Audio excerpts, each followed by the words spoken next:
It is a truth universally acknowledged that a young lady of talent must be in want of a proper introduction to society. Miss Taylor Swift arrived in the English countryside, a breath of fresh American air. Her family, though not titled, was respectable and comfortably wealthy. They leased a charming estate, sparking curiosity among the Bennets, Lucases, and Bingley sisters. Miss Swift, with her golden hair and clever eyes, was instantly the talk of the county. The local families gossiped. Was she accomplished? Did she play? Was her dowry significant? But Taylor's true passion was not marriage, but the melodies and words she scribbled in her journals. She was armed with wit, secret songs, and a heart perhaps too open for its own good. The season was just beginning, and Taylor Swift was about to change the tune of Regency England. Miss Swift's debut at the Meryton Assembly was the talk of the town.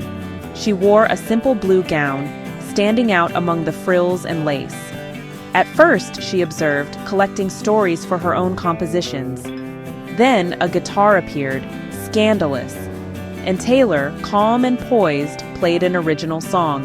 Her melody captured the joys and sorrows of a country dance. The room was spellbound. Her voice told stories everyone understood.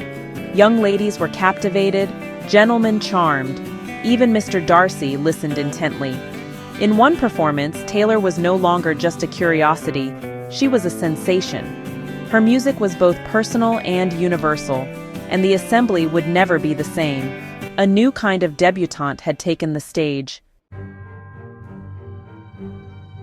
The Netherfield Ball was the highlight of the season, and Miss Swift was the star. Her dance card filled instantly, her wit and charm captivating every partner. Other young ladies watched with envy as she made each suitor feel special.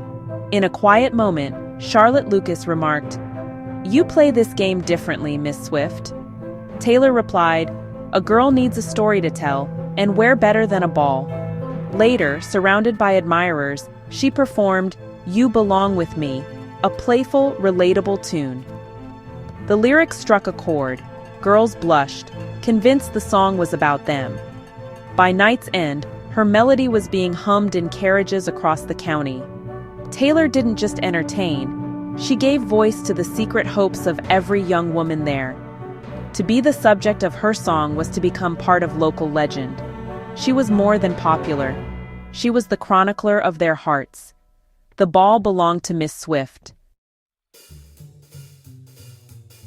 Every good story needs drama, and Taylor's came in the form of Miss Caroline Bingley. Caroline, jealous and snobbish, saw Taylor as an upstart with too much attention from Mr. Darcy. At a gathering at Rosings Park, Lady Catherine demanded a performance, expecting a proper aria. Taylor, feeling rebellious, sang a pointed ballad about a proud man who misjudged a woman. The lyrics were sharp, clearly aimed at someone in the room.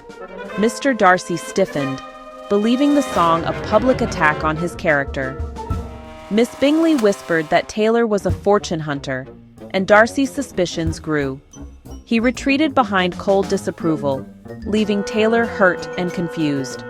The room buzzed with tension. Caroline looked triumphant. Taylor had hoped to intrigue Darcy, not insult him. Instead, she'd pushed him away, her intentions misunderstood. It was a classic Austen tangle, pride, prejudice, and gossip fueling the fire. Taylor's art, meant as a challenge, became a wedge. The misunderstanding seemed irreparable. The season's most promising connection was suddenly in ruins. Heartbroken, Taylor retreated to her room and wrote. Her new songs were raw, personal, no longer just witty observations, but confessions. Dear John lamented a promising man turned cold. Mean was a defiant answer to her critics. These songs were private therapy, not meant for public ears. But secrets spread. Charlotte Lucas shared the lyrics, and soon they circulated among the young ladies. The effect was electric. Taylor's heartbreak became theirs, her defiance their anthem. Her songs became a secret language, passed in letters and whispered at teas. The county's gossip shifted from courtships to Swift's latest verses. Taylor's art was no longer just a reflection, it was shaping the conversation. She had given the women of Hertfordshire a voice. Taylor's lyrics defined her reputation in ways she never expected. To the young, she was a heroine, brave, honest, and romantic. Her songs were anthems, and knowing their meaning was a mark of social savvy.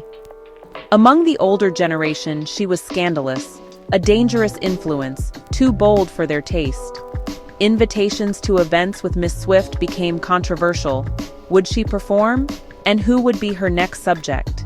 She was both the most sought-after guest and the most divisive figure of the season. Taylor learned a lesson Jane Austen knew well. A woman's reputation is written by others. She couldn't control the gossip, only her own pen. So she kept writing, proud of her story and her songs.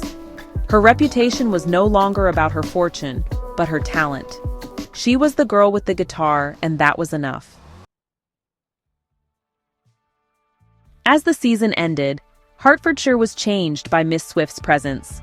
Her songs echoed in conversations, and young women carried themselves with new confidence. Taylor found peace, realizing love and life rarely follow a neat path. In a quiet moment, Mr. Darcy sought her out, admitting he had misjudged her. "Your art is formidable, Miss Swift. I mistook honesty for malice," he said. It was not a proposal, but an apology, and a new beginning. Taylor's ambition was never just marriage, it was to be heard.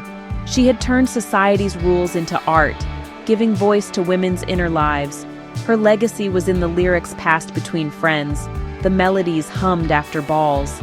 In the end, Taylor Swift's story was pure Austen wit, judgment, and the triumph of staying true to oneself.